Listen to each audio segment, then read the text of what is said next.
तो शुरुआत करते हैं डिटर्मिनेंट्स के साथ। डिटर्मिनेंट्स क्या रहते हैं? पहले आपको मैं डिटर्मिनेंट निकालना सिखाऊंगा कि एक डिटर्मिनेंट किसी भी मैट्रिक्स का डिटर्मिनेंट कैसे निकालते हैं, बाद में उसका एप्लीकेशन बताऊंगा।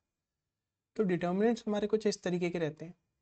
कोई मैट्रिक्स है ए आई इंटू जे, और अगर मैं ये सिंबल लगा दूँ, ये ब्रैकेट, ये पाइप वाला, तो इसका मतलब है आपको इस मैट्रिक्स का डिटर्मिनेंट फिगर आउट करना है। तो यहाँ पे A11, A12, A13, A21, A22 और A23, ऐसे ही A31, A32 और A33। सबसे पहले तो मैं आपको ये बताता हूँ कि आप माइनर क्या होता है। आपको हर टर्म के माइनर निकालने पड़ेंगे। और माइनर क्या होता है? माइनर होता है कि अगर आप मैं कहूँ A11 का माइनर निकालना है, तो आप क्या करेंगे, इस रो की सारी वैल्यूज़ को रिजेक्ट करेंगे, इसको रिजेक्ट करेंगे, और जो बचा हुआ मैट्रिक्स हुआ उसका आप डिटर्मिनेंट निकालेंगे। अब डिटर्मिनेंट इसका कैसे निकलेगा? डिटर्मिनेंट निकलेगा इसका इस पर्टिकुलर चीज़ का, और सो कॉल्ड माइनर इसका, यानी कि A11 का माइनर, आप अक्रॉस वैल्यूज़ को मल्टीप्लाई करेंगे और माइनस कर देंगे, यानी कि A22 into A33 minus A32 into A23। Okay, आपके पास ये वैल्यू आ गई माइनर 11 की। ऐसी माइनर 21 का 12 का निकालेंगे। ठीक है, 12 कैसे आएगा हमारा? यहाँ पे 12 का माइनर निकालना है, तो ये वाली वैल्यू सारी रिजेक्ट करेंगे आप, और ये वाली वैल्यू रिजेक्ट करेंगे जो इसके रोज और कॉलम्स में है A12 के, और बाकी जो बची हुई वैल्यूज हो गई, यानी कि A21 और ये A23 वाला, आप इसका डिटर्मिनेंट निकालेंगे।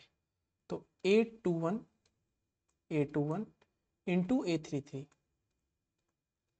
माइनस, उसके बाद A31 इंटू A23।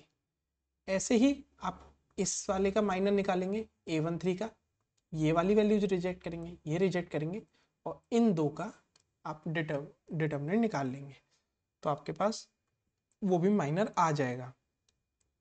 लेकिन ये माइनर से क्या होगा? अब माइनर से आपको निकालना है कोफैक्टर। कोफैक्टर क्या होता है? कोफैक्टर आपका ये कहता है कि माइनर का जो पोजीशन है, यानी कि यहाँ 1,1 है, तो इसका जो सम है अगर वो इवन है, तो आपका जो कोफैक्टर होगा वो क्या होगा? यही माइनर की जो वैल्यू है उसके इक्वल। तो कोफैक्टर 1,1 जो है वो इक्वल होगा। लेकिन अगर ऑड है, तो जो आपका कोफैक्टर है वो किसके इक्वल होगा? C12 है, यहाँ पे 1 + 2 3 आया, ऑड आया, तो माइनस ऑफ माइनर। ठीक है, ऑब्वियस सी बात है। अब यहाँ पे M13 आया, इसका सम 4 आएगा, तो यहाँ पे C1,3 equal to positive of M1,3। ठीक है, ये हमारे पास कोफैक्टर्स ऑफ माइनस आ गए। अब ये कोफैक्टर माइनस का मतलब क्या है? फाइनली अब हम निकालेंगे इस पूरे मैट्रिक्स का डिटर्मिनेंट। तो आप क्या करेंगे, इस सेम डिटर्मिनेंट को लेंगे, और A11 का जो कोफैक्टर था, यानी कि A11 का कोफैक्टर जो कि इक्वल है M11 के, उसे मल्टीप्लाई करेंगे A11 से। A11 इंटू कोफैक्टर इस पूरे टर्म से, इसको आप यहाँ लेकर आएंगे और इससे मल्टीप्लाई करेंगे। मैं यहाँ से C11 लिख दे रहा हूँ फॉर सिंप्लिसिटी के लिए। वहीं फिर यहाँ पे कोफैक्टर क्या था? माइनस ऑफ M1 M2, तो माइनस बाहर ले लिया, A12 से मल्टीप्लाई करा, ये लिया, यहाँ लाए, इसके कोफैक्टर से इसे मल्टीप्लाई कर दिया। माइनस मैंने पहले बाहर ले लिया है, तो आप सीधे यहाँ पे C12 लिख सकते हैं। ठीक है, और यहाँ पे इवन था तो प्लस A13 इंटू C13। अब आप ये खुद हाथ पैर चला के, थोड़ा पेन चला के देख सकते हैं, यहाँ पे क्लियरली आपको दिख गया होगा कि ऐसे आपका डिटर्मिनेंट निकल के आया। बस इतना ही करना है। आप इसमें कोई भी रो एंड कॉलम चूज कर सकते हैं, आप इसके लॉन्ग भी निकाल सकते हैं, इसके लॉन्ग भी निकाल सकते हैं, इसके लॉन्ग भी निकाल सकते हैं, बस आपको ये इवन और ऑड चेक करना है। अब इसकी सेम कॉलम और सेम वाले रिजेक्ट करने हैं और बाकी के जो बचे हुए उनका मैट्रिक्स बना के उसका डिटर्मिनेंट। तो आपका सिंपली ये एक क्या कहते हैं डिटर्मिनेंट निकल के आ जाएगा। अब इसका एप्लीकेशन क्या है, क्यों ये सब हमें तामझाम किया है? असल में होता क्या है, अगर आपके पास एक सिस्टम ऑफ इक्वेशंस है, जैसे मैं कहूँ a1x plus b1y equal to some c1, ऐसे ही a2x plus b2y equal to some c2।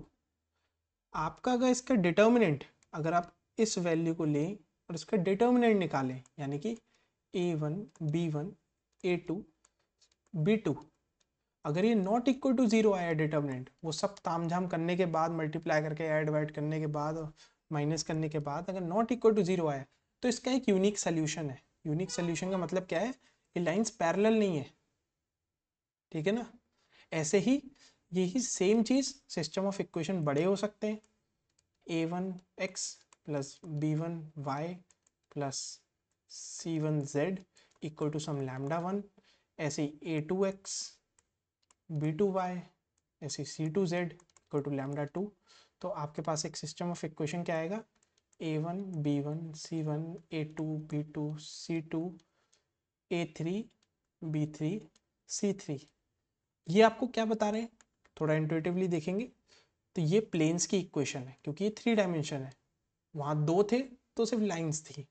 तो ऐसे ही मान लीजिए एक प्लेन है, ये एक और प्लेन है, ये 2 वाला प्लेन है, ये आपसी में कहीं पे इस पोजीशन पे कोइंसाइड कर रहे हैं। ऐसे ही एक प्लेन और है, ये एक प्लेन और आ गया, ये यहाँ पे कोइंसाइड कर रहा है, इसे यहाँ पे कोइंसाइड कर रहा है, ठीक है। तो ये अगर नॉट इक्वल टू जीरो आया है ना, अगर आपका इसका determinant non equal to zero आया, इसका मतलब ये प्लेन्स जो है एक पर्टिकुलर पॉइंट पे कोइंसाइड कर रहे हैं। एक यूनिक सोल्यूशन है आपके पास, ठीक है। तो इसलिए आपका डिटर्मिनेंट यूज होता है। अब हम मूव करते हैं एक और टॉपिक की तरफ, eigen value and eigen vectors. Eigen vectors, अब ये आइगन वेक्टर्स और आइगन वैल्यू क्या होते हैं? आइगन वेक्टर आपका असल में क्या रहता है, मैंने कहा एक वेक्टर है, एक मैट्रिक्स है ए, ठीक है। मैंने इसे एक वेक्टर से मल्टीप्लाई करा जो कि x है। वेक्टर असल में क्या रहता है, वेक्टर आता है आपका वन डायमेंशनल मैट्रिक्स, यानी कि सिर्फ एक डायमेंशन है, एक ही रो है, 1 2 3 4, ठीक है, या तो रो या कॉलम कोई भी, लेकिन सिर्फ वन डायमेंशन है, ठीक है। मैंने उससे मल्टीप्लाई करा और उससे मल्टीप्लाई करने के बाद मेरे पास x आ गया किसी स्केलर से मल्टीप्लाई करके। एक बार मैं यहाँ पे वैल्यू लिख दूँ, फिर आपको विजुअलाइज करवाता हूँ। ये एक वेक्टर है, वेक्टर वन डायमेंशन मैट्रिक्स, ठीक है, वेक्टर, और ये आपका मैट्रिक्स है। अब इस मैट्रिक्स का आपको आइगन वेक्टर और आइगन वैल्यू निकालनी है।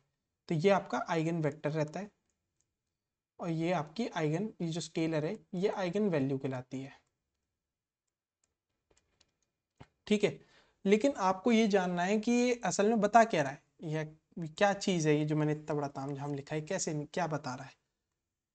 ये बता रहा है आपने कोई ऐसा वेक्टर लिया x, जिसे a से मल्टीप्लाई करने के बाद इस वेक्टर को आपने a से मल्टीप्लाई करा, a से मल्टीप्लाई करने के बाद वही सेम वेक्टर आ गया, ठीक है, वही सेम वेक्टर सेम डायरेक्शन में वेक्टर आया, बस किसी स्केलर से मल्टीप्लाई होके। स्केलर से मल्टीप्लाई होने का क्या मतलब है, वो वेक्टर या तो छोटा या बड़ा हो गया, लेकिन सेम वेक्टर आया, सेम डायरेक्शन में वेक्टर आया आपके पास, बस छोटा या बड़ा हो गया। तो सिंपली क्या कह सकते हैं, एक वेक्टर x जिससे हमने a को मल्टीप्लाई किया और मल्टीप्लाई करने के बाद हमारे पास सेम वेक्टर आ गया किसी स्केलर से मल्टीप्लाई करके। और स्केलर कैसा भी हो सकता है, इसे छोटा भी कर सकता है, इसे बड़ा भी कर सकता है, लेकिन सेम वेक्टर आएगा, यानी कि सेम डायरेक्शन में है। तो आइगन वेक्टर आइगन वैल्यूज जो होते हैं आपके ये बताते हैं, इसलिए यूज होते हैं। और इसको फिगर आउट करने का क्या तरीका है, A X equal to lambda X, तो यहाँ पे A X minus lambda X equal to 0, और x यहाँ पे 0 वेक्टर नहीं होगा, 0 लेंगे तो मतलब ही खत्म हो गया सब आपका क्वेश्चन ये फिगर आउट करने का। तो simply a into lambda into x, आपने इसे x से मल्टीप्लाई कर लिया। अब यहाँ पे आप क्या करेंगे, लैम्डा फिगर आउट कर लेंगे, उससे आपके पास x आ जाएगा। लैम्डा कैसे फिगर आउट होगा, a minus identity matrix lambda, और ये आइडेंटिटी मैट्रिक्स का रहता है, ये असल में रहता है अगर 3 डायमेंशन में कहूँ आइडेंटिटी मैट्रिक्स है तो 1 1 1 0 0 0 0 0 0। आपका डायगोनल वैल्यूज को छोड़ के बाकी सब 0 रहेंगी और डायगोनल वैल्यूज 1 रहेंगी। तो जब आप इसे मल्टीप्लाई करेंगे लैम्डा के साथ तो आपके पास ऐसा कुछ आएगा, लैम्डा लैम्डा लैम्डा डायगोनल में 0 0 0 0 0 0, ठीक है। और आप इसे माइनस कर लेंगे a के साथ और इसके डिटर्मिनेंट निकाल लेंगे, वहाँ से आपके पास आइगन वैल्यू आ जाएगी, और फिर आप आइगन वैल्यू को यूज़ करके आप फर्दर डिटर्मिनेंट भी निकाल, वो वेक्टर भी निकाल सकते हैं। कुछ इस तरीके से आपको दिखेगा।